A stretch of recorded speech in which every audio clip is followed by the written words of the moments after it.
Hello, I'm Beverly Williams.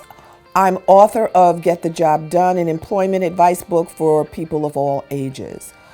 I work with millennials, Gen Xers, baby boomers, and lately I've had the pleasant experience of working with what I have come to know is they are called boomlets. I spoke to a group of middle school girls not too long ago about careers.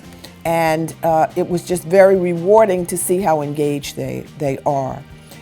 I realized about 6 years ago that the changes in the employment picture, the employment situation, had changed so dramatically, and people really didn't seem to get it.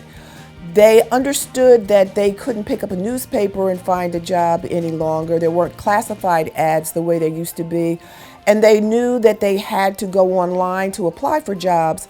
But they really, in my opinion, from what I could tell from speaking to my friends, my family, even people I didn't know who I met on trains as I traveled, I realized that they were going about their employment matters just the way they had done in previous years, and I knew that that wasn't going to work. People will find it necessary, in my opinion, to own their careers, manage them aggressively and wisely.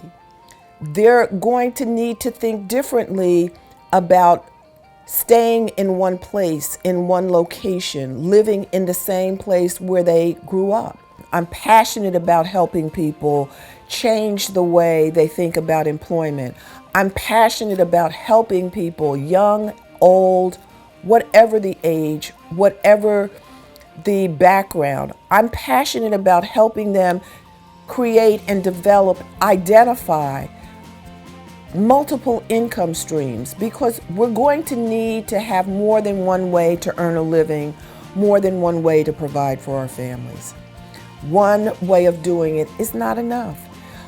I am committed to moving forward with this project. I have a number of ideas about how to empower people to own their careers and manage them aggressively themselves. I know from talking to parents and grandparents at book signings and events at which I speak that parents and grandparents are afraid that their young loved ones are not going to be able to take care of themselves. I say to you millennials, I believe that you will be able to take care of yourselves, but I say this to you. Pay attention to what your parents and grandparents are saying to you. They're not always right, but they're not always wrong either. The other thing I would say to you millennials is this. You need to expand your networks. Social media is important. Social networking is vital. But you need live, in-person, face-to-face networking. You need to get out, get dressed, get out, and go and meet people. You need to impress them with your ability to communicate, your ability to articulate what it is you want out of life, and how you can add value to anybody's workforce. You've got a lot to offer. We all do. And I submit to you that we can do it together. I'm willing to help if you're willing to contact me.